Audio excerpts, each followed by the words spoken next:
En esta guía del fútbol remoto, el Unión Saint-Gilloise se ha reforzado con un delantero de la cuarta división alemana, así que hoy revisamos ese y otros saltos de categoría desde el entresuelo hasta el ático. seguimos repasando rivalidades de kilómetro cero, pero ahora literalmente, porque voy a cocinar una especialidad típicamente italiana: derbis que comparten estadio.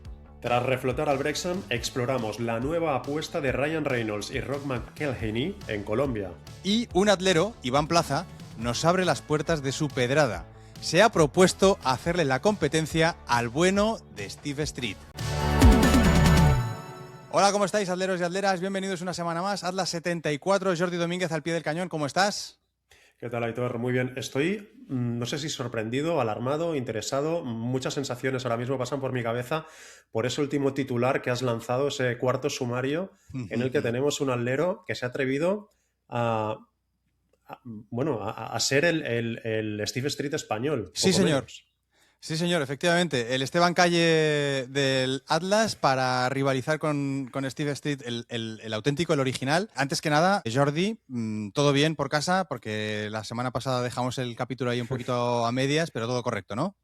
Sí, sí, casi tuve que salir en calzoncillos de casa porque obviamente estoy vestido solo de cintura hacia arriba, no, Efectivamente. pero bromas aparte, tuvimos que salir hacia el hospital por una emergencia, pero todo bien, así que simplemente un susto, unas cuantas horas en urgencias, porque ya sabemos que cuando vas a urgencias tienes que tener paciencia, vas a esperar un ratito hasta que te diagnostiquen la situación, pero por suerte no fue nada que no se pudiera solucionar. Y bueno, pues aquí estamos. Ya ves también por mi voz que de todo lo que nos hizo salir me he llevado como regalo esta fantástica gripe que lleva ya conmigo una semana, así que a ver si pronto abandona mi cuerpo y se va a dar por saco por otro sitio. Sí, la verdad que está la cosa como para ir un poquito tapadito en sitios en los que haya algo de aglomeración de público, de gente. Nada, pues evidentemente todos nos congratulamos, Jordi, de que la situación se haya resuelto. La semana pasada dejamos el episodio así un poco, no a medias, porque ya tú habías expuesto un tema, pero es verdad que tenías preparado otro que creo que es el que vas a reciclar en el día de hoy. Yo también me había dejado un apunte que me hubiera gustado tirar contigo y de hecho lo vamos a hacer ahora a colación de ese tema, ¿no? Las rivalidades más próximas o de equipos que comparten un derbi y que prácticamente pues son derbis de kilómetro cero, pero en el día de hoy vamos a ir ya directamente a los derbis de kilómetro cero de verdad, porque son derbis entre dos equipos que comparten el mismo estadio.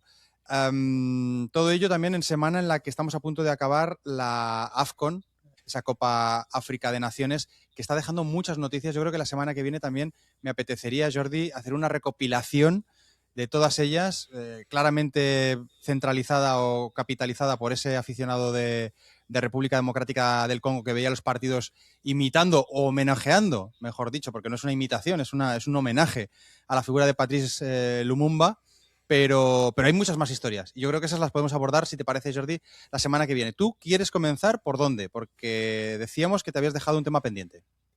Pues mira, si quieres podemos empezar precisamente por ese, el de los saltos de categoría, todo ello a colación, editor, del fichaje de Mateo Biondic, un delantero alemán de origen croata, solo 22 años, que ha pasado en unos días de jugar en la Regionalliga Südwest, que es uno de los grupos de la cuarta división de Alemania, directamente al Unión Saint-Gilloise, al campeón vigente de Bélgica y un equipo que además disputa la Champions League, con lo cual imagínate lo que puede ser para Mateo Biondic pasar de estar jugando en esa Regionalliga Südwest, donde lo estaba haciendo muy bien, la verdad, en 17 partidos en lo que va de campaña, ya había firmado 7 goles y había entregado 5 pases de gol, 5 asistencias. Esas cifras llamaron la atención del Unión Saint-Gilloise, que es un equipo que trabaja muy bien en ese tipo de categorías, y luego iré a eso porque esto no es una novedad, es algo habitual con el USG, para abreviar el nombre de este conjunto de Bruselas, que lo ha incorporado además por una cantidad ínfima para lo que es las cifras que se manejan en el mundo del fútbol. 220.000 euros ha pagado simplemente de traspaso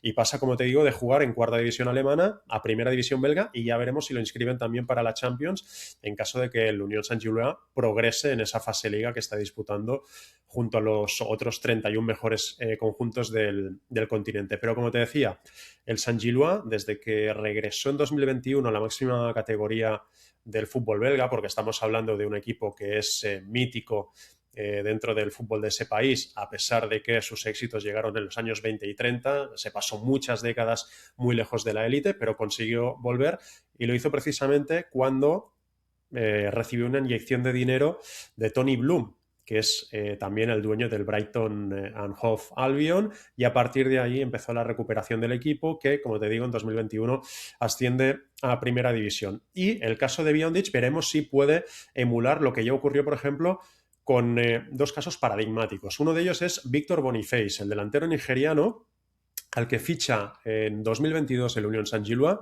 lo ficha del Bodo Glimt, paga 6 millones, que para las cifras que estamos hablando ya es una cifra elevada, en aquel momento el fichaje más caro en la historia del conjunto belga, pero estamos hablando de un Boniface que en esa época no llamaba la atención en ningún lado porque había tenido muchas lesiones y prácticamente no había podido brillar en el Bodo Glimt. Bueno, pues sale traspasado por 6 millones al Unión Saint-Gilloise y después de destacar en una sola temporada en Bélgica, pero sobre todo en la Europa League, sobre todo en una eliminatoria frente al Bayer Leverkusen, el conjunto de la Aspirina lo acaba fichando por 22 millonacos de euros. O sea, imagínate la plusvalía de este jugador en apenas unos meses, de 6 millones a 22. Hay que decir que en esa eliminatoria enseñó su very best face, ¿no? El bueno de Víctor.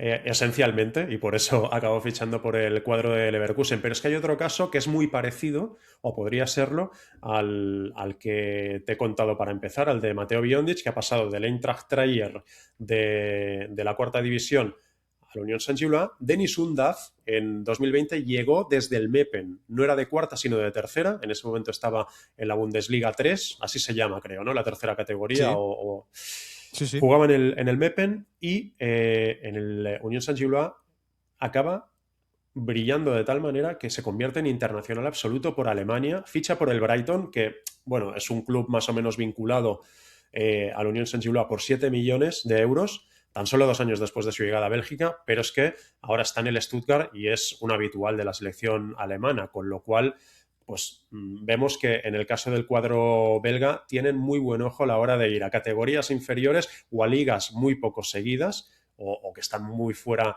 de lo que es el top europeo y cazar allí jugadores a los que luego convierten, no sé si decirte en estrellas, pero sí en futbolistas que tienen un precio multiplicado por varias veces lo que habían pagado por ellos. Y todo eso es gracias al sistema de ojeadores y al director técnico que tienen, que es un norirlandés, que podría ser un poco el Monchi de la Unión Saint-Gilloise, ¿no? Porque lo que está haciendo con algunos de estos fichajes es realmente espectacular. ¿Y cómo se llama este Monchi norirlandés? ¿Lo tienes Pues por ahí? Bueno, mientras lo buscas, desde luego. Sí, te lo digo enseguida. Es como para citarlo, porque realmente está dando con la tecla del éxito. Cuando estamos en un fútbol tan sobrevalorado, ¿no? En el que los fichajes son tan caros, en el que están tan lejos del alcance de equipos de rango medio, y ya no te digo pequeño, pues lógicamente inventarte mercados y ser capaz de detectar talento donde nadie lo ve, pues es un factor competitivo súper importante. Mira, vamos a hacer una cosa, que esto se lleva mucho en los programas modernos, Aitor. Al final del programa, al final del episodio, decimos el nombre de este señor. Así tengo más tiempo de buscarlo porque sé que lo tengo, pero ahora mismo no lo tengo a mano. Vale, pues perfecto. Lo vamos a dejar así. Dejamos este cebo, que es como se llama este tipo de situaciones, ¿no? Creo, Jordi, de un poco promesa que cumpliremos, esta vez sí, vamos a cumplirla al final del programa para que conozcáis todos y todas la identidad de este Monchi norirlandés que está haciendo pues auténticas maravillas en el mercado, está sacándole mucho provecho al Y-Scout. Yo no sé si incluso hasta fuera del radar de Y-Scout, ¿no? Y de este tipo de plataformas, encontrando talento, como decimos, en terceras y cuartas categorías del fútbol alemán.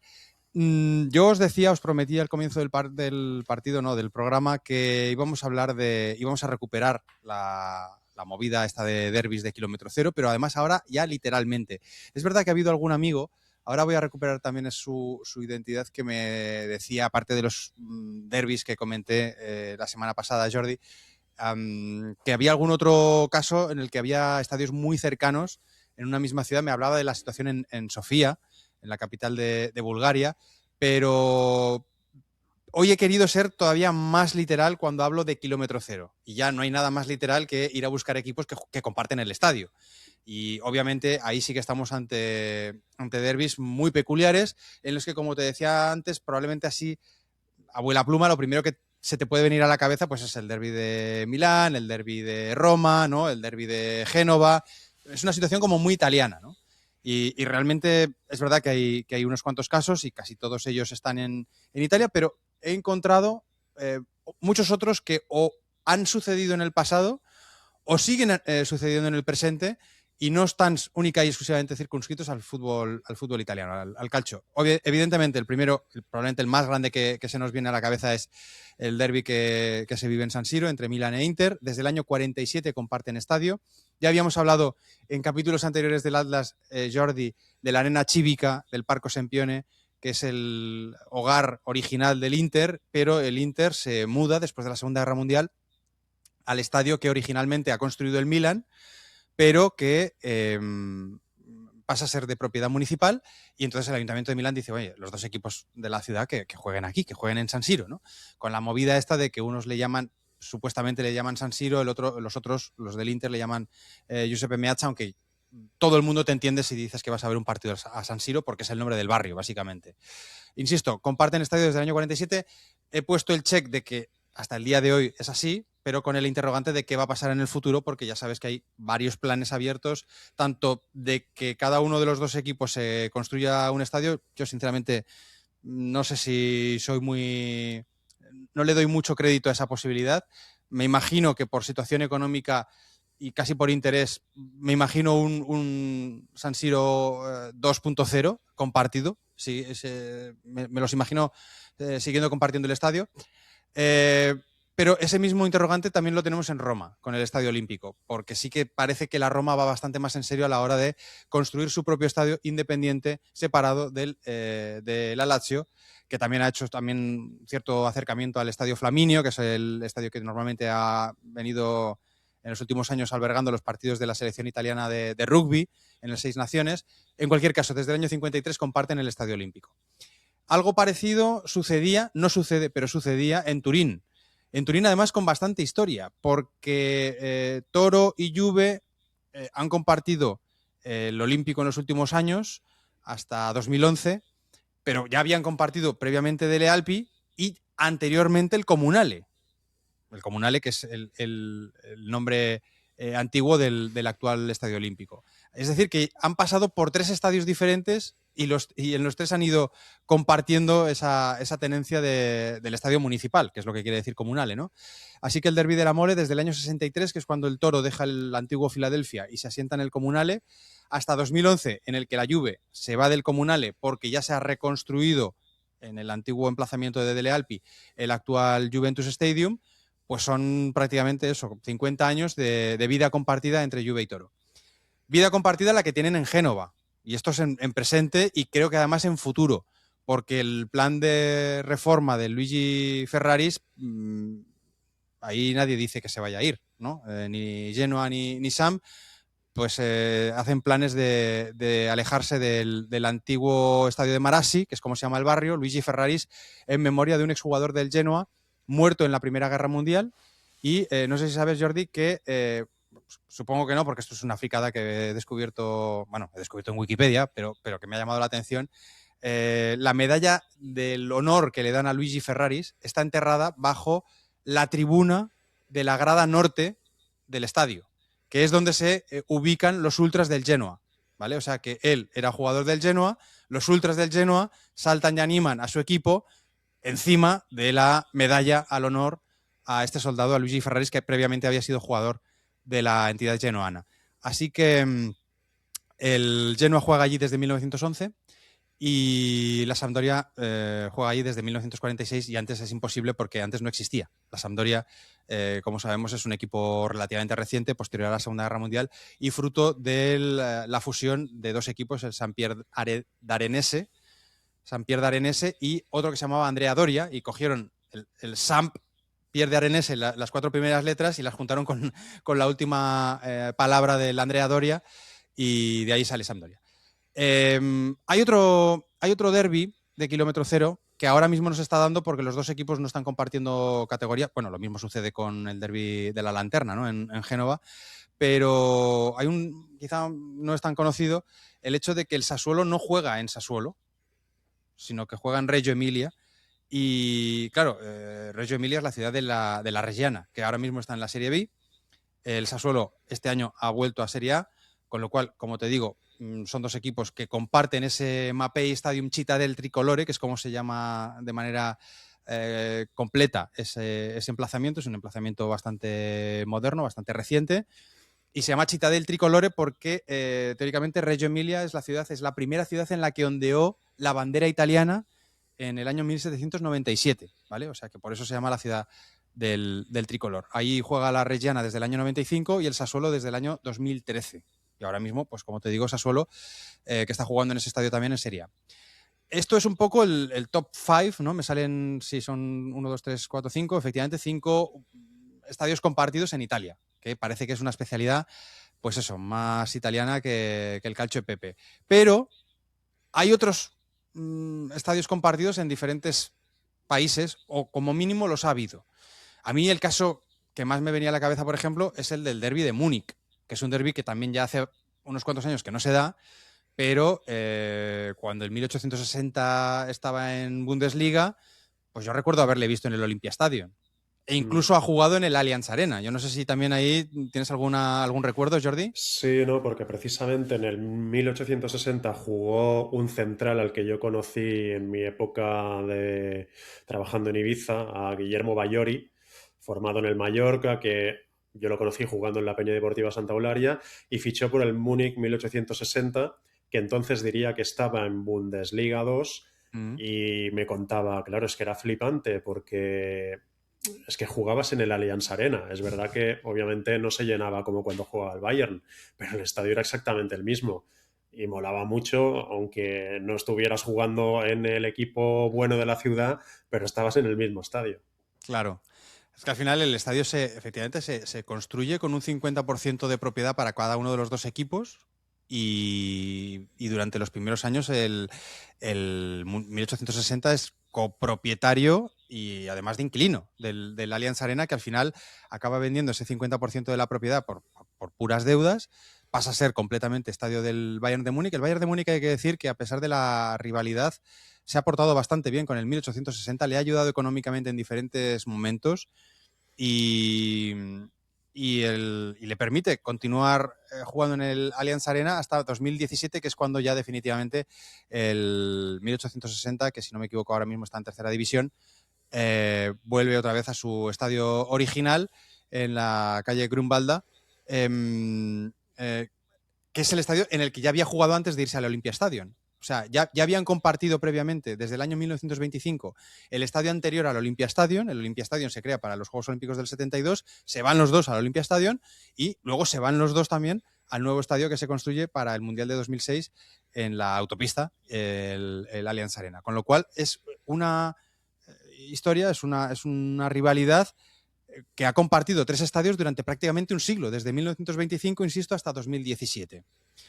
Te diría que es el caso más largo, el caso más longevo de una mala buena relación entre dos vecinos, ¿no? No recordaba, sí, lo he confirmado ahora, que el Brujas y el Círculo de Brujas también comparten el Jan Breydel. Y el Jan Breydel es un estadio que yo, sinceramente, pensaba que era más antiguo, pero está construido en 1974. Por televisión parece bastante decrépito. De hecho, yo creo que ya me parecía decrépito cuando Raúl falló el penalti contra Francia en la Eurocopa de 2000. Pero bueno, es verdad que ahora el Brujas, no el Círculo, sino el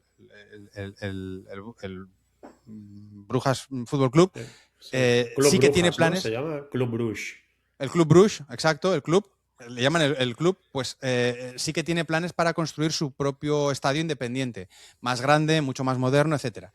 Pero hasta el momento están compartiendo estadio y lo hacen pues desde la creación de este Jan Breydel en el año 74, que se creó como Olympiastadion. no sé si es que en Brujas algún día cenaron fuerte y se vinieron arriba y pensaron que querían albergar unos Juegos Olímpicos, pero sí, se llamó durante mucho tiempo Olimpiastadio. Bueno, de hecho, solamente le cambian el nombre para la Eurocopa de 2000. Hasta 2000 se llamaba Olympia Park. Pero nunca ha tenido tartán, que yo sepa, ¿no? Ese estadio. Para ser No sé olímpico si... debería tener una pista de atletismo. Sí, debería tener No, pista de bueno, no atletismo. sé. O sea, yo en mis cánones, un Sí. estadio olímpico viene siempre con pista de atletismo. Pero Y, claro, siendo Brujas, a lo mejor iban por encima, con la escoba y sí, dando sí, vueltas. iban dando vueltas por el aire. Pero yo, aparte en mis cánones, normalmente para que sea estadio olímpico, debería de haber sido como mínimo subsede de algunos Juegos Olímpicos, ¿no? Ya, bueno, pero ahí se abre mucho el abanico, porque Sí, hay ahí hay estadios países olímpicos que no han... claro, hay países que no han visto ni siquiera los Juegos Olímpicos pasar de cerca y tienen un estadio al que llaman olímpico. Yo creo que Bueno, el de Kiev, ¿no? simplemente, por ejemplo, ¿no? Y le ponen la pista de atletismo y con eso ya te da la vitola de olímpico y oye, pa'lante, Sí, circulen. sí. Pues el caso de Brujas, ahí está también, desde el año 74, compartido por parte de Club Brujas y Círculo de Brujas. En Sudamérica, dado con dos casos en Colombia. El Atanasio Girardot, desde 1953, sirve para albergar el clásico paisa entre Atlético Nacional e Independiente. Y en Bogotá, el Nemesio Camacho El Campín, también es un campo bastante chulo, desde un año antes, desde 1952, el clásico capitalino entre Millonarios y Santa Fe. Es el estadio de Millonarios desde 1938. Y como te digo, en el 52 también pasa a ser el hogar de Santa Fe.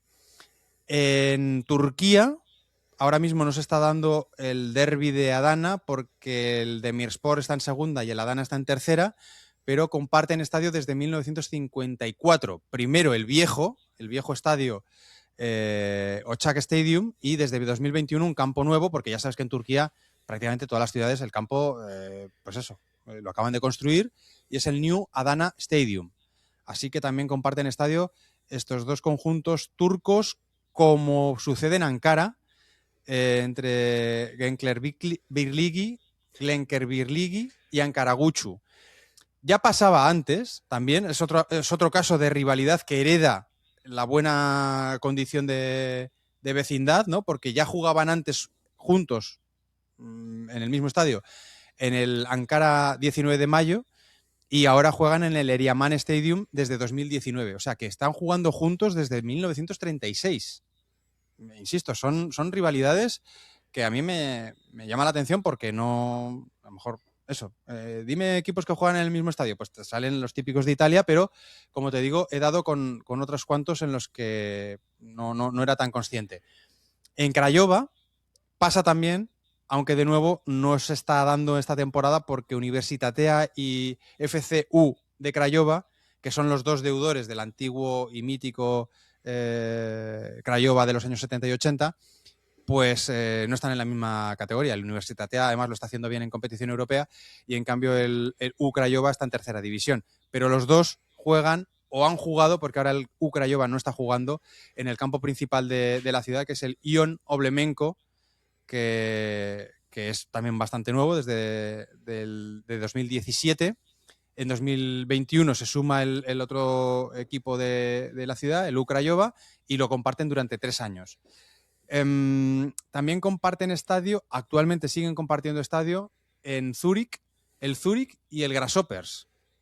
Están jugando los dos en Letzigrund, porque el Grasshoppers, no sé si yo recuerdo una eliminatoria contra el Madrid del Grasshoppers Hombre, hace hubo un muchísimos tiempo que años. el Grasshoppers era un equipo que en Sí, Suiza era dominante, luego se fue al garete. Pero sí, sí, pues el Saltamontes. el Santamonte, sí señor. Jugaban en un campo muy pequeño, muy cuadradito. Sí, sí, una cosa pues un poco peculiar, que era el Harturm, que lo derribaron en 2007, y desde entonces, pues de alguna manera el Grasshoppers tiene que jugar en Letzigrund. Y Pues oye, otro, va a quedar un poco, parece un homenaje a Guillermo Bayori, pero es que me acabo de acordar de que en el Grasshoppers también jugó. Yo creo que sale del fútbol ibicenco, bueno, de la tercera balear, de la Peña Deportiva Santa Eulalia al Grasshoppers, lo hace muy bien en Suiza y de allí pasa al Múnich 1860. hostia, pues Ahora, de memoria, te lo estoy diciendo, igual fue al le tienes que revés, pasar pero el capítulo a Guillermo, ¿eh? no sé Si tienes si el mantengo el contacto. contacto. Es que estamos hablando de hace 20 años, prácticamente. Vale, ya me quedan solamente dos casos. uno muy especial que me lo guardo para el final, el otro no tanto, que es el de Ostrava, en la República Checa, porque allí juega el Baník Ostrava, pero realmente el campo, el Mestski Stadion, que quiere decir municipal, es el estadio en el que viene jugando el otro equipo de la ciudad, el Vitkovice, desde 1938, ¿vale? O sea que realmente el primero que jugó allí fue el equipo que yo personalmente asociaba menos a Ostrava, más que nada porque no lleva el nombre de la ciudad, pero parece que es un equipo bastante, como te digo, bastante histórico porque, entre otras cosas, llega a jugar los cuartos de la Copa de la UEFA del año 88 y palma contra el Español. Pero no palma jugando en su estadio, en el Metski Stadion, sino que palma jugando, alberga el partido contra el Español en el estadio del Baník Ostrava. Es una cosa un poco rara. No sé exactamente por qué pasó esto, pero ese partido he ido a buscarlo y el Vitkovice juega contra el Español en el Vatsali, que es el estadio del Baník Ostrava, que cerró en 2015, y a partir de 2015 ambos equipos, tanto el Vitkovice como el Baník Ostrava, han estado jugando en este Metski Stadion municipal. Ahora el Vitkovice no está en primera división y de hecho ya hace unos cuantos años en los que ni siquiera juega tampoco en ese Metski Stadion. Aquí es más bien un caso de sustitución.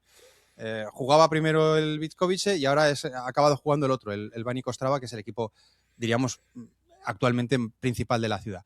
Y el último caso que me he guardado para el final, a lo mejor algún amigo atlero o atlera me corrige, pero creo que es la única ciudad en la que un mismo estadio lo comparten 3 equipos de la máxima categoría, que es el Göteborg.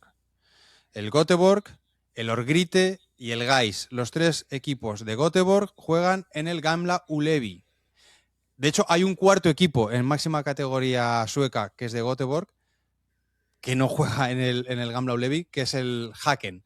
Pero los otros 3 vienen haciéndolo además desde hace bastante tiempo. O sea, ya en el anterior Ullevi ya jugaban también los 3, ya lo compartían. Tanto Gais, IFK Göteborg como Örgryte juegan, concretamente ahora en este nuevo Ullevi desde 2009, juegan en ese estadio que supongo que hace turnos, ¿no? De un fin de semana juegan un partido y otro fin de semana pues tendrán que jugar 2. Es decir, que es imposible visitar Göteborg y no encontrarte un partido de primera división. Claro, aquí el reto es para el conserje, ¿no? Que tiene que saber exactamente quién juega cada fin de semana, que el césped esté en buenas condiciones, porque encima estamos hablando de Suecia, que los cuidados con las temperaturas y tal no deben ser los mismos que en otro lugar, yo que sé, que en el Reino Unido, donde seguramente la hierba prácticamente con la propia lluvia ya tira para adelante. Bueno, pues si vais a Göteborg a pasar un fin de semana, ya sabéis que tenéis ahí un partido de fútbol de uno de los 3 seguro. Mínimo 1 y probablemente, depende del fin de semana, a lo mejor pilláis 2. Bueno, realmente podéis pillar 2 seguro, porque el Häcken, como te digo, también juega en Göteborg. Pero claro, supongo que hay ese pequeño desplazamiento hasta el estadio del Häcken, que es bastante más pequeño que el Sí, Gamla lo que Ullevi. pasa que ya tienes que ir, tiene que ser tu pareja muy futbolera, ¿eh? Porque Sí, sí. si ya le pretendes meter en un fin de semana 2 partidos, probablemente va a ser Hacken, pero maten. Sí, Häcken maten y vuelve solo, ¿no? Yo creo que sí, tiene pinta de que es uno de los sitios poco recomendables si tu pareja no es futbolera, desde luego Göteborg. Pero bueno, ya te digo, me ha llamado la atención porque no sabía que en Göteborg, pues eso, había 3 equipos que comparten estadio y esto, oye, hay un reto ahí para quien quiera buscar a ver si encontramos en alguna primera categoría, en alguna primera división nacional, que se dé que 3 equipos de manera estable, no porque haya alguna obra en algún estadio y tal, que eso también puede pasar, de manera estable 3 equipos compartan el mismo estadio, como el caso del Gamla Ullevi en Gotemburgo. Bueno, tú tenías otra historia, Jordi, que querías contarnos en el día de hoy. Sí, porque ya hemos hablado mucho de lo bien que les está yendo a Ryan Reynolds y a Rock McElhenney, estos 2 actores de Hollywood, que en su día se pusieron a dirigir al Wrexham, que lo cogieron en la 5ª categoría inglesa y que de momento ya lo han llevado hasta Championship, hasta la 2ª categoría del fútbol profesional inglés. Y además han hecho al Wrexham internacional con esa serie de la que también hemos hablado alguna vez, el Welcome to Wrexham, que se puede ver en Disney Plus, creo que es, y que sigue un poco el día a día del club, ¿no? Bueno, pues bien, después de reflotar a uno de los históricos del fútbol galés, el siguiente proyecto futbolístico de Ryan Reynolds y Rob McElhenney está, Aitor, en Colombia, porque bueno, ya hemos visto incluso a Ryan Reynolds posando en sus redes sociales con la camiseta de su nuevo club, que no es otro que el Inter de Bogotá, un equipo que anteriormente, seguramente te sonará, era conocido como La Equidad. Sí, sí, sí. Pues este es el nuevo Que era, equipo de Reynolds y compañía. era el nombre de una empresa de seguros, ¿puede ser? Exactamente, sí, sí. En diciembre de 2025, es decir, hace solo unas semanas, el grupo de inversión NX Fútbol, en el que además de Reynolds y McElhenney forman parte otras personalidades como Kate Upton, como Eva Longoria, pues se hicieron con el 99% del Club Deportivo La Equidad, un clásico de la primera división colombiana y, como bien dices, hasta ahora pertenecía a una empresa aseguradora radicada en Bogotá, que es Equidad Seguros, de ahí su nombre. Pero obviamente con el cambio de propiedad, pues parece que también ha venido un rebranding y el club ha pasado a llamarse Internacional de Bogotá, Inter de Bogotá para los amigos. Y de hecho este sábado va a arrancar ya su andadura con ese nuevo con ese nuevo bautizo, con ese rebranding, como lo queráis llamar, porque va a arrancar la Liga Betplay Di Mayor, así se llama la primera división colombiana, y el Inter de Bogotá va a estrenarse visitando América de Cali en esa primera jornada de la Apertura 2026. Veremos qué tal le va, porque, bueno, igual que en el Brexham, el objetivo es que más allá del éxito deportivo, el club experimente un crecimiento en ingresos que fortalezca su marca global. No sé si vamos a ver también una serie del estilo de esta Welcome to Brexham, pero ambientada en el vestuario del cuadro cafetero. De momento ya han llegado 11 refuerzos, o sea que el cambio de propiedad ha implicado también un refuerzo en la plantilla o por lo menos un cambio de bastantes jugadores y habrá que estar pendientes de este Inter porque la Equidad nunca salió campeón de Colombia, pero quizá este Inter de Bogotá consiga convertirse en una nueva fuerza del fútbol colombiano que ya de por sí tiene bastante alternancia de campeones últimamente, con lo cual no descarto que no sé si este año, pero que dentro de 3, 4 a corto plazo podamos estar hablando de Inter de Bogotá como uno de los neocampeones del fútbol mundial. Claro, porque estos dos realmente, poca broma, ¿eh? Llevan 4 ascensos consecutivos con el Wrexham, si no me equivoco. Es que el otro día me dio la sensación de que también están de puta madre en Championship y están apuntando al quinto ascenso consecutivo, lo cual sería una auténtica barbaridad. Cogieron al equipo en quinta y lo tienen en segunda. Y han subido todos los años. Cada Entonces, año. Sí, sí, sí. prácticamente. Bueno, desde que subieron de quinta a cuarta han ido encadenando. No sé si el primer año que lo cogieron ya Creo que subieron, el pero primer si no fue ascenso el les primero, costó, sí. y si no fue Bueno, el les primero, costó fue el poco, segundo. exacto. Pero lo que sí que ha venido luego encadenado es cada año un Exacto, sí, ascenso. sí. Y veremos, Pues y van ampliando la red de clubes, porque no solo este Inter de Bogotá, también tienen parte del Necaxa en México, no son mayoritarios, no son accionistas mayoritarios, porque el anterior propietario conserva un 51% y este grupo NX Fútbol tiene un 49%, pero en cualquier caso es un porcentaje importante del accionariado y es otro club también de la órbita de este grupo inversor plagado de estrellas de Hollywood que se van metiendo en el mundo del fútbol cada vez de una forma más profunda y con la, pro- éxito. sí, la pregunta es cuánto vamos a tardar en verlos por aquí. Porque, en fin, lo del Getafe con el Liverpool, por ejemplo, parece que ha estado cerca de hacerse, ¿no? Y el fútbol español al final pues no deja de ser un sitio, quizá a lo mejor no para comprar un equipo de primera división, pero ¿quién te dice a ti que un equipo de primera federación o de segunda, pues segunda Sí, española, segunda de la liga Hypermotion? sí, tenemos el caso del Mérida, que no es lo mismo, pero lo ha comprado Matthew Benham, que es el dueño del Brentford, que también es un caso parecido a este de Tony Bloom, un tipo que se hace millonario a través de las apuestas, en el caso de Tony Bloom a través del póker, pero también casas de apuestas y demás, y invierten esa ingente cantidad de dinero que han generado con su actividad profesional en el fútbol. Con el Brentford no le ha ido nada mal a Benham. Veremos si con el Mérida es capaz de reflotar el fútbol extremeño, porque se echa de menos desde hace muchas temporadas algún equipo de esa comunidad en primera división. En su día estuvo el Mérida, estuvo el Extremadura, el Badajoz estuvo en segunda, muy cerca también de poder estar en primera división. Pero bueno, después de muchos años en los que ha sido un páramo, vamos a ver si Mm. a través de este tipo de inversiones algunos de estos clubes históricos o ciudades que han tenido fútbol de primera lo pueden recuperar. Sí, sí, la verdad que el Brentford este año está espectacular. Oye, por cierto, Jordi, decías que este fin de semana comienza la Liga de Mayor, el campeonato colombiano. Este fin de semana también, y esto le va a gustar al amigo Cristian Bona, siempre fiel oyente del Atlas, comienza el 17 de enero la OFC Professional League, la liga Hombre, profesional en Oceanía. ¿Vale? O sea que simplemente un repaso, lo dejo enunciado, que va a comenzar este campeonato profesional que agrupa a equipos de unas cuantas naciones en esa región, un poco pues potenciados por FIFA y por la propia Confederación Oceánica de Fútbol. Va a estar representada Australia con un equipo de segunda división australiano como es el South Melbourne. Luego dos equipos de Nueva Zelanda, el Auckland Football Club de la isla del norte, pero también va a haber un equipo de la isla del sur, el South Island United de Christchurch, que es la capital de esa isla del sur, que es más grande que la del norte, pero está mucho menos poblada que la isla en la que están Auckland y Wellington, que son las ciudades principales. Christchurch, de todas maneras, es una ciudad de medio millón de habitantes, con lo cual, bueno, es un buen sitio, es un buen destino para asentar esta OFC Liga Profesional Oceánica también en Nueva Zelanda, pero luego encima hay equipos de estos otros países, del Tahiti United, del Bula Football Club de Suba, en Honiara, en las Islas Salomón, está el Solomon Kings, el Vanuatu United y el PNG Hekari de Papúa Nueva Guinea. O sea que hay 1, 2, 3, 4, 5, 6 países representados en esta OFC Professional League que, como decimos, echa a andar y que, por cierto, tengo aquí apuntado. Quizá esto es un detalle para migrantes del balón, para el amigo Martín Manchón, al que ahora, por cierto, vamos a darle paso.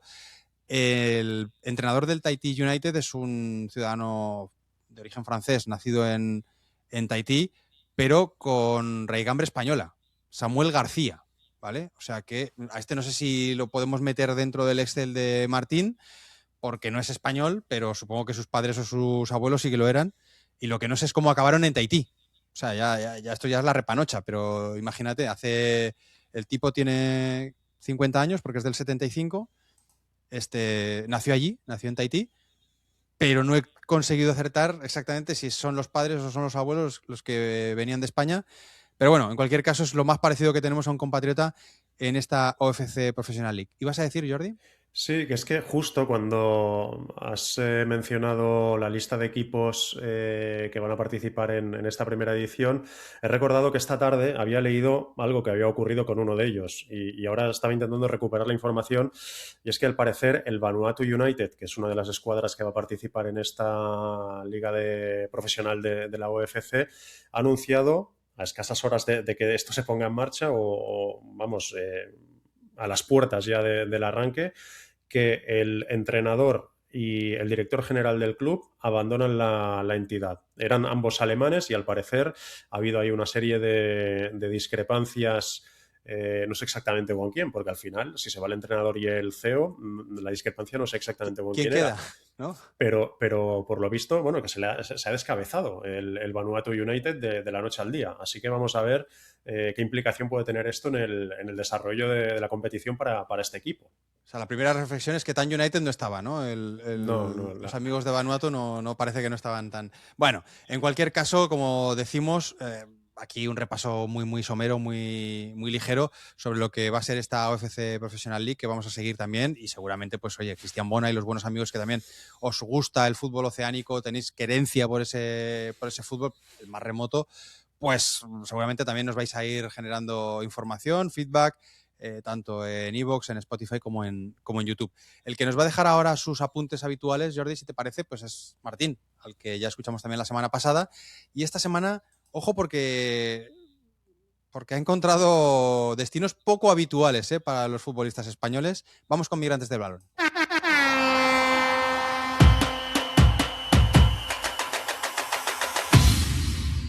Jordi, Aitor, alderos, alderas, ¿qué tal? ¿Cómo estáis?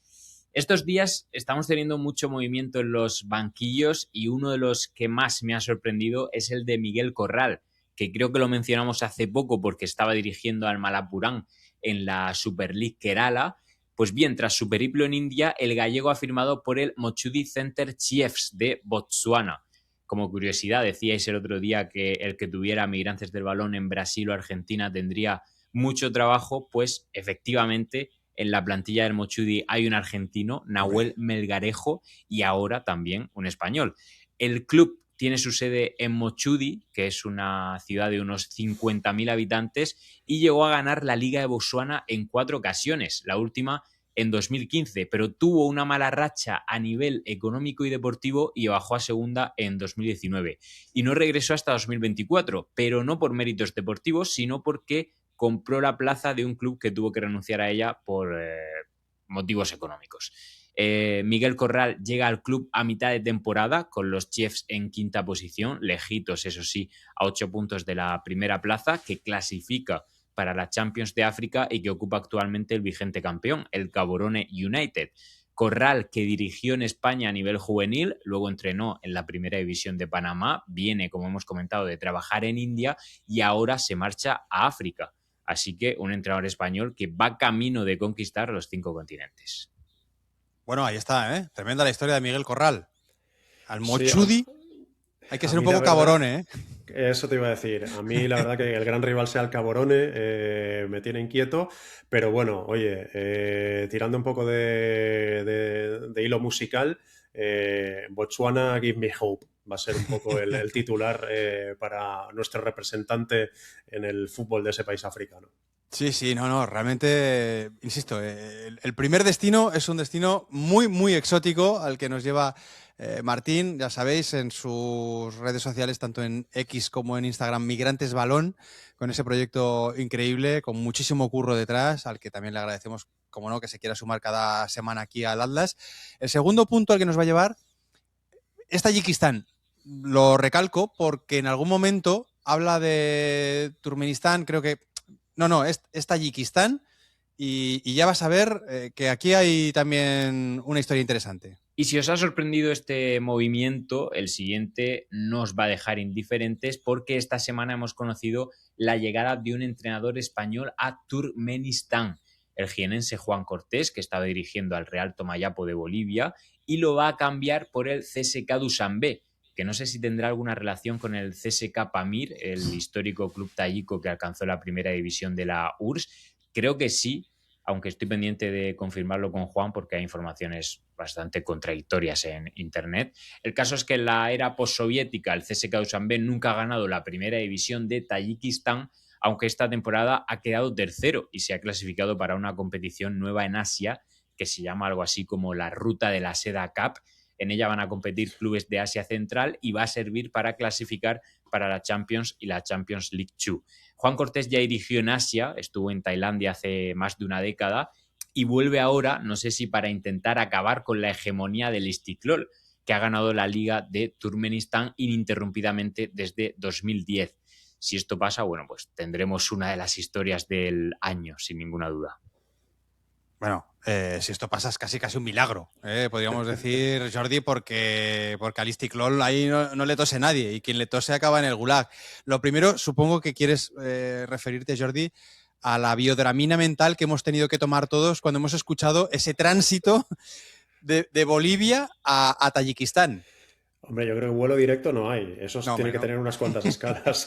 Pero, o sea, me ha gustado el detalle el detalle de confirmar con Juan si son los dos clubes son el mismo, porque yo también doy fe de que la Wikipedia de Tayikistán en este punto no está bien actualizada.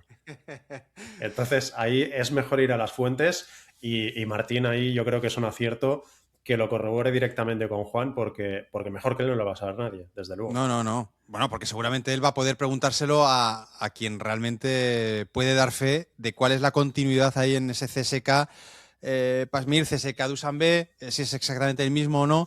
Lo que sí que es, y aquí un pequeño apunto porque he ido a buscar, me sonaba, ¿no? que el Istiklol pues, es el típico equipo que funda el dictadorzuelo del país y tal.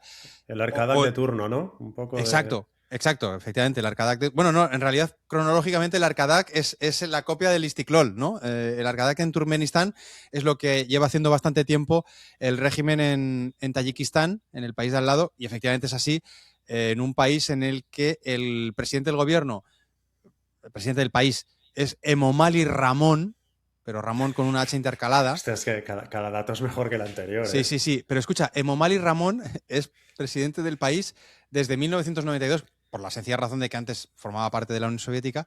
Pero es que las últimas elecciones, Jordi, las ha ganado con un ajustadísimo 92%. ¿Vale? Poco me parece, ¿eh? Yo no sé qué ha pasado con el 8% que no votó a Emomali Ramón, ¿eh? No quisiera ponerme yo. Ya verás como en las siguientes es un 99. Sí, sí.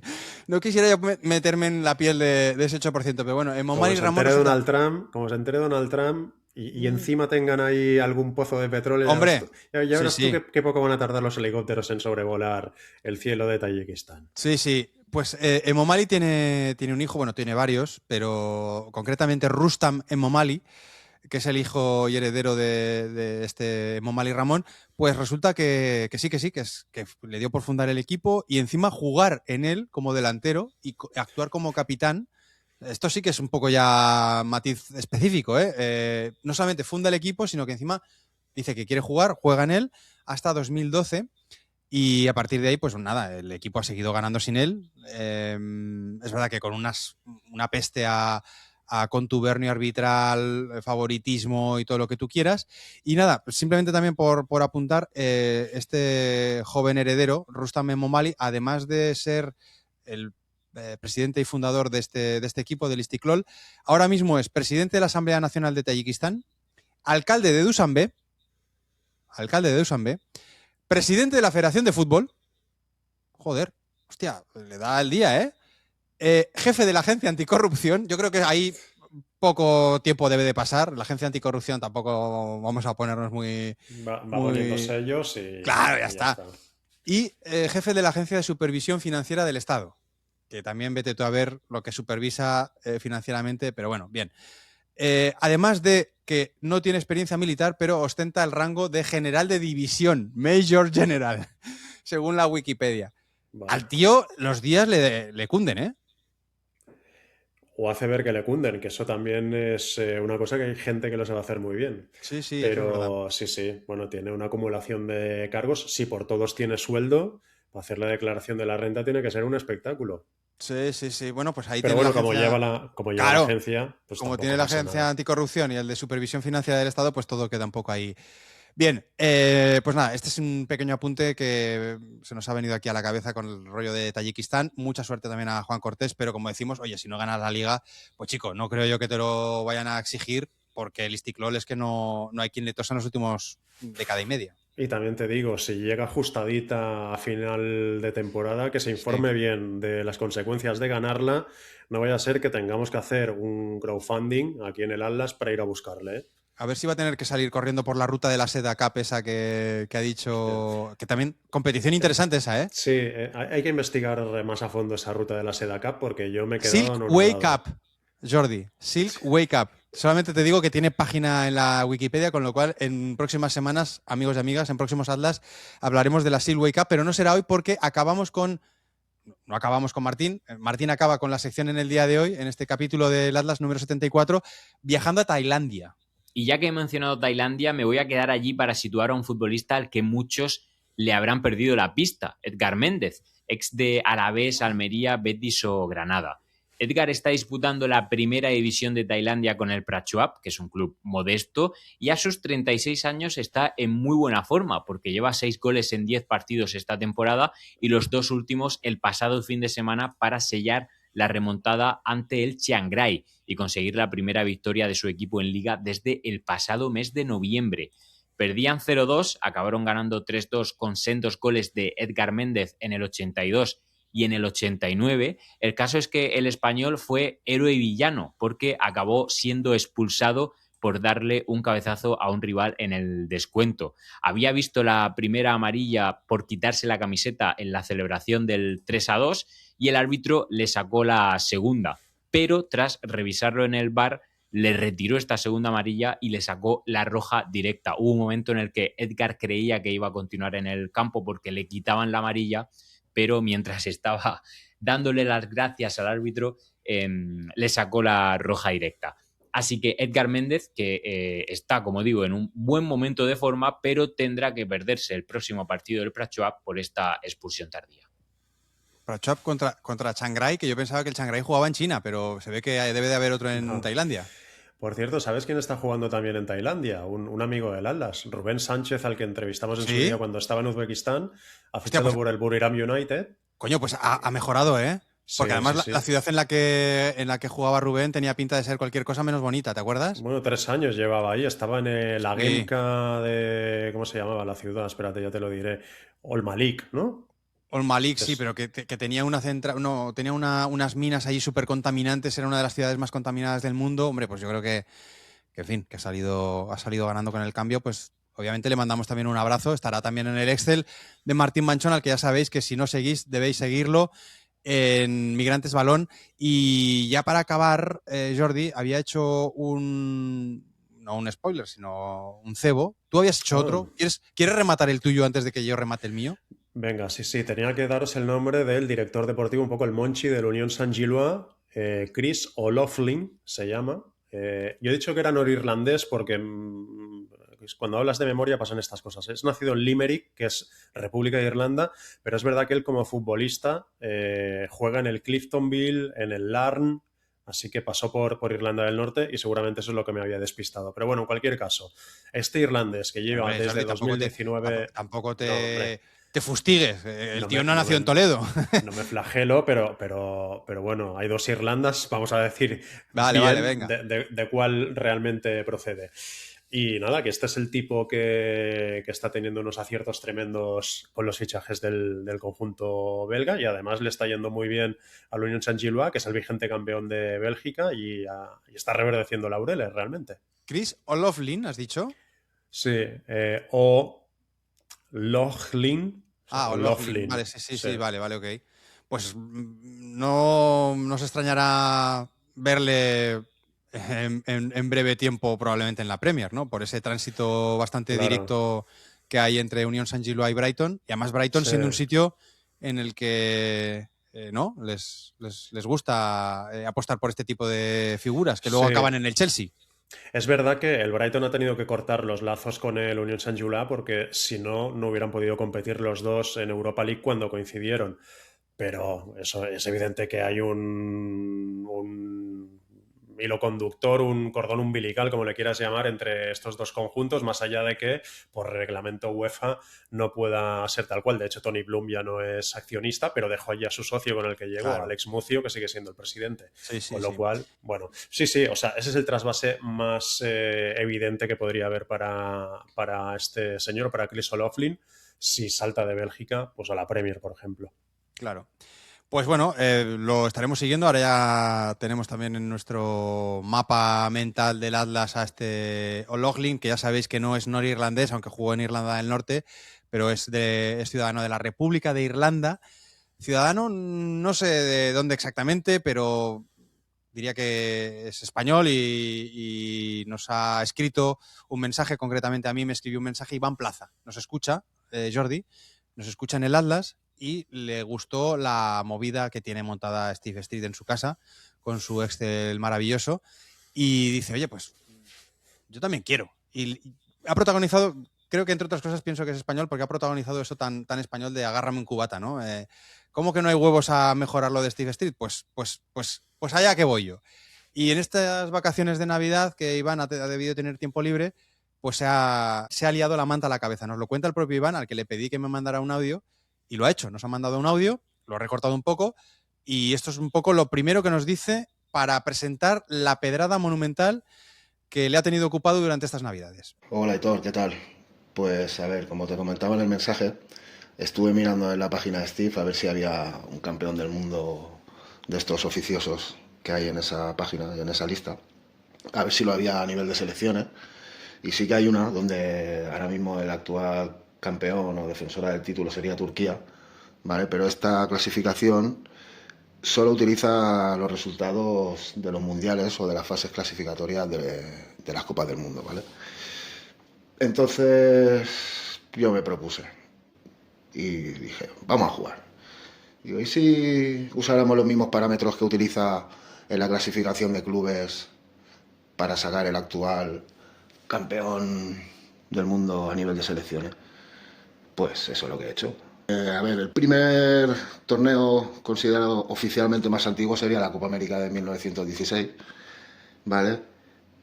Pero como se trataba de jugar y yo pongo las reglas, yo creo que se merecía el honor el British Home Championship, concretamente el de la temporada 83-84, que se considera el primer torneo oficial de fútbol que se juega. Y al fin y al cabo, los británicos son los que inventaron este negocio, yo creo que se merecían ese honor. Y nada, pues la verdad es que ha sido bastante divertido, me lo he pasado en grande. Ha sido un paseo por la historia de este deporte de los últimos 140 años. Ha sido una pasada. Y nada, pues si quieres pues te comento alguno de los datos que me ha salido de esta locura, de esta pedrada que me ha dado. A ver, escuchándolo ahora, Jordi, me ha venido a la cabeza, lo primero, Iván, eres un pedazo de crack, te agradezco enormemente que te hayas puesto en contacto conmigo, que nos hayas mandado el audio. Tengo que decir que un poco, en alguna ocasión hemos fabulado con la posibilidad de que Raúl Cimas estuviera en el Atlas. Hay algo de Raúl Cimas en Iván, ¿eh?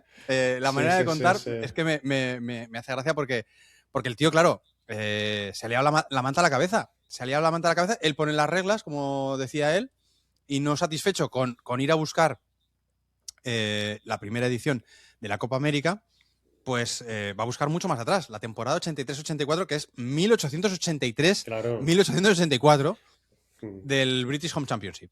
Sí, no, claro, que ese matiz es importante, porque yo también lo estaba escuchando y digo que nadie se piense que está hablando de hace 40 años. No, que estamos hablando de 1883. Sí. Y ahora, en algún momento a lo mejor quizá escucháis, porque me ha pasado a mí también, que claro, con los cascos y tal, escuchas unas hojas. Es que realmente lo ha hecho a mano, porque le pedí que si le parecía, pues lo compartiera y así también pues la gente lo podía consultar, ¿no? Y está haciendo ahora el proceso de, entre comillas, digitalizarlo, porque Vale. lo ha hecho con unas hojas que además son como hojas de blog de dibujo. ¿Te acuerdas los blogs estos de dibujo de cuando estábamos en el cole? Sí, ¿no? Este tipo de libreta, dices, ¿no? Sí, pero yo diría que es como unas hojas más... Bueno, ya nos lo dirá también Iván. Sí, suena bastante. Entonces vais a ir escuchando un poco ese pasar de hojas para, en este caso ahora, contarnos eso, desde cuándo empieza a contar su clasificación para este campeonato del mundo oficioso de selecciones. Mira, el primer campeón pues sería Escocia. Y el primer partido sería el 26 de enero de 1884, jugado en Belfast. Y el actual campeón, a día de hoy, sería Bolivia. Y con esto, pues el torneo o el título o el cinturón de campeón va a ir al Mundial, porque Bolivia lo va a defender en la repesca mundialista contra Surinam, y pase lo que pase en esa repesca, pues el título irá al Mundial. Porque no siempre ha coincidido el campeón del mundo con el campeón del mundo oficial. Ya te digo que la primera vez que coincide es en el Mundial del 54. ¿Vale? En la lista, claro, los primeros 70 años ha sido un poco monótono, porque, claro, el título no sale de las islas hasta el año 50. Pero bueno, ha sido divertido también el hecho de ver cómo se lo iban pasando entre ellas, entre las 4 federaciones británicas. Todas lo han sido en esta primera fase hasta el 50, todas lo han sido en algún momento. La que más, sobre todo, Escocia. Vale, efectivamente, según los cálculos del crack Iván Plaza, pues el cinturón este no de castidad, sino de campeón del mundo inoficial, oficioso, pues va a estar presente en el Mundial de 2026, porque si lo lleva Bolivia y Bolivia juega contra Surinam, esa primera semifinal de la repesca internacional, una de las 2 repescas que hay internacionales, ¿no? Y luego el ganador se va a medir con Irak, pues de cualquier manera el cinturón va a estar presente, o bien porque lo lleve Bolivia, o bien porque lo gane Surinam y se imponga también a Irak, o bien porque finalmente lo acabe ganando Irak, va a estar en ese Mundial 2026.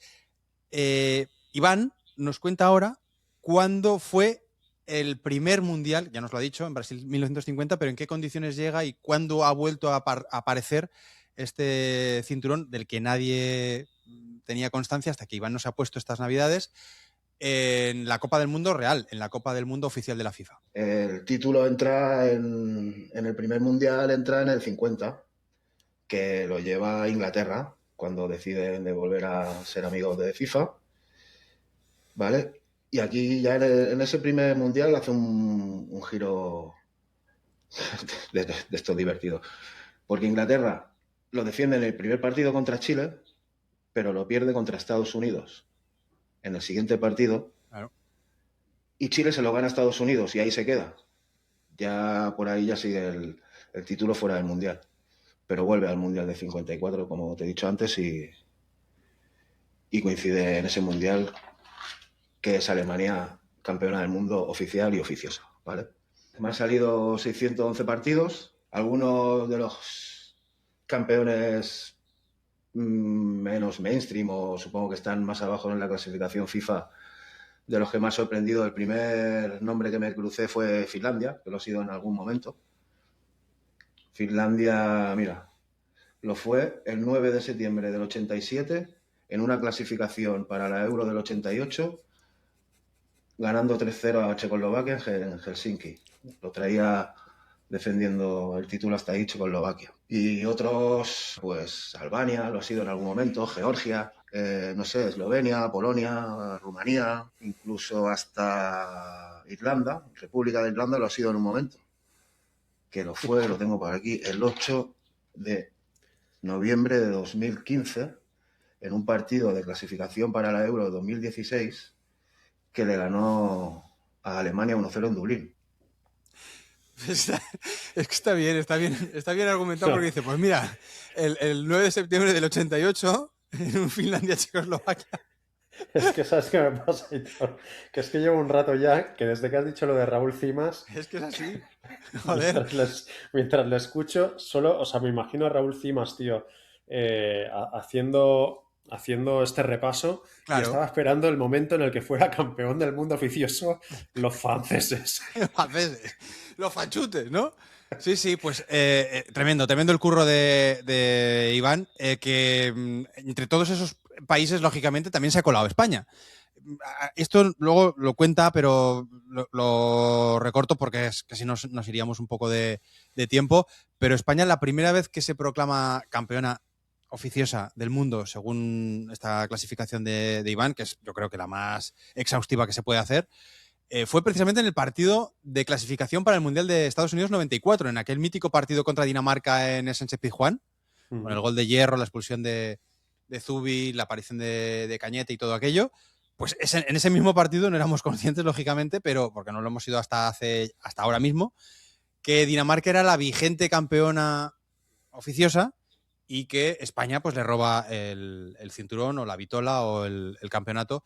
Y luego, en otras ocasiones, posteriormente, pues lo ha vuelto a ser, evidentemente en el momento este de plenitud, ¿no? De 2008, 2010, etcétera, pero la primera fue en 1993.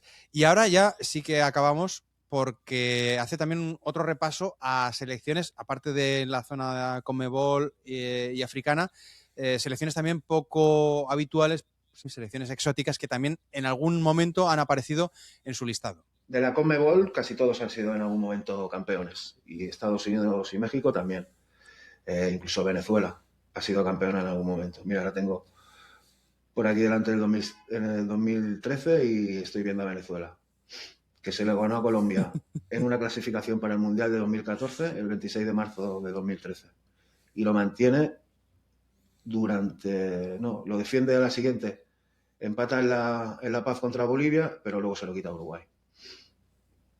Y luego se lo quita España a Uruguay en la Copa Confederaciones del 2013 en Recife. Sí, la verdad es que me lo pasa grande. Pues eso, de la Conmebol, como te comentaba, lo han sido todos. En algún momento pasa por África, que es bastante difícil que este título pase por África, pero pasa. Y pasa en el 2003, el 19 de junio del 2003, aquí lo tengo.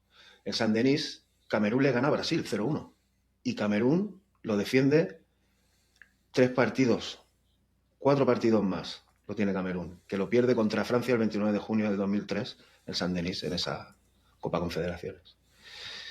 De Asia Solo hay uno, que ya te lo he dicho antes, es Corea del Sur en ese mundial, es la única vez que aparece alguna federación asiática por esta lista.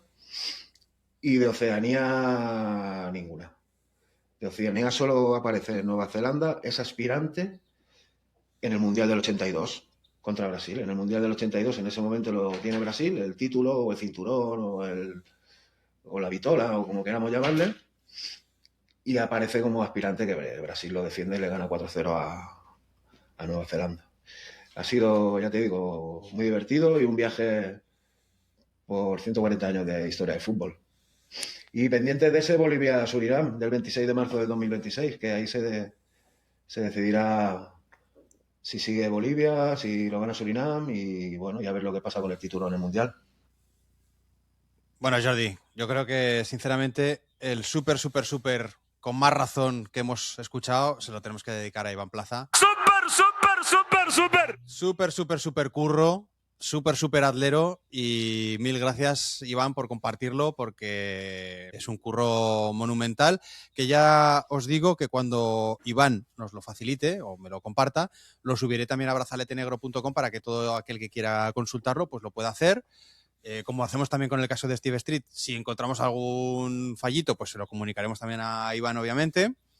Y yo simplemente un detalle, porque hablaba de Camerún, la Copa Confederaciones 2003, es verdad que Camerún le gana a Brasil y luego acaba perdiendo en semifinales contra Francia. En medio es ese partido contra Colombia en el que muere Marviden Foé. Uh-huh. Es una de las circunstancias que se dan en esa Copa Confederaciones, en la que, como apuntaba Iván, pues el cinturón de campeón del mundo oficioso o inoficial pasa también por África. Jordi, ¿qué te parece? Con oyentes así... No, un trabajo ingente y además que lo ha sabido combinar con la ingesta de turrón y demás cosas, ¿no?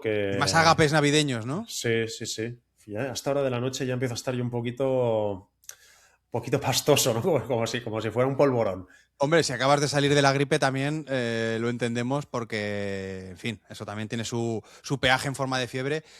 Para fiebre la de Iván y la de Steve Street, mira, molaría que se conocieran, tío. Hostia, no, pero hay cosas que... Mejor que no pasen, que se queden en el planeta de los sueños, ¿no? Porque puede provocar un Big Bang de data, eso, que... imagínate, ¿eso cómo lo gestionas? Eso sí que es Big Data, ¿no? Ese Big Bang de estadísticas. Sería un gangbang de data. Un gangbang, sí. Yo creo que no, que estaría bien, que seguramente se entenderían. Y bueno, obviamente habría muchos más, ¿no? Que nos querríamos sumar. Pero... porque fíjate que ya ha habido gente que le ha sacado fallos a Steve Street, ¿eh? Acuérdate de también el oyente desde Córdoba, con ese partido que le faltaba. Yo le fui a tocar ahí la pera al bueno de Steve también con un partido que le dije que tal, pero menos mal para Steve que luego aquello le cambió poco, porque si no le hubiera desmontado todo el tinglado. Madre mía. Vaya Navidades hubiera pasado el amigo. Pues disfrutándola, yo creo. Fíjate, ya has escuchado también a Iván, que se lo ha pasado en grande y no ha podido tirar. Yo creo que si hubiera podido tirar más para atrás, pues hubiera tirado. O sea, se hubiera remontado al calcio fiorentino, al fútbol de los aztecas. Sí. Bueno, Jordi, nada, lo dicho, Iván Plaza, que te mandamos un abrazo muy fuerte, que mil gracias por haber compartido este currazo con nosotros, que lo subiremos también a brazaletenegro.com, que todos aquellos y aquellas que queréis dejarnos algún comentario, algún feedback, pues ya sabéis que lo podéis hacer tanto en iVoox, en Spotify, como también en YouTube, y que la semana que viene estaremos en el Atlas 75 y pues no sé, a lo mejor repasamos la AFCON, a lo mejor repasamos la OFC Professional League, a lo mejor repasamos la Silkway Cup. Jordi, que sé que te ha gustado este nombre. Hay muchas cosas todavía pendientes. Sí. Y tenemos una semana para afrontarlas, así que con algo volveremos. Por eso no os preocupéis. Hasta la semana que viene, cuidaros. Un abrazo, chicos y chicas. Chao. Has escuchado el Atlas de Brazalete, tu guía semanal del fútbol remoto. Síguenos en brazaletenegro.com. Y suscríbete en las diferentes plataformas: Spotify, iVoox, Apple Podcasts o YouTube.